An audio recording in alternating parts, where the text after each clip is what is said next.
নমস্কার বন্ধুরা, আমি ভেটকি মাছের ঝাল করব আলু দিয়ে। মাছটা নুন হলুদ মেখে রেখেছি, এবার ভাজিয়ে দিলাম।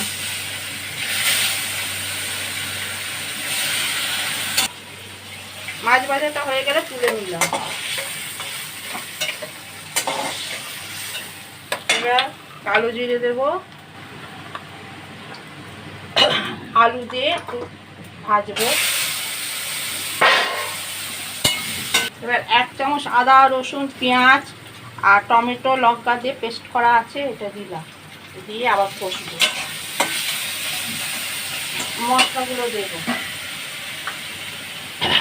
1 চামচ ধনের গুঁড়ো, 1/2 চামচ জিরের গুঁড়ো, 1 চামচ একটু কাশ্মীরি লঙ্কার গুঁড়ো, একটু হলুদের গুঁড়ো দিয়ে একটু জল দিয়ে কষবো।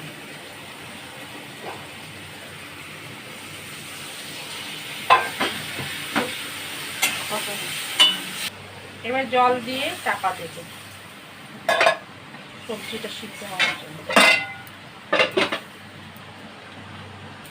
এবার মাছগুলো দিয়ে আবার কষাবো একটু।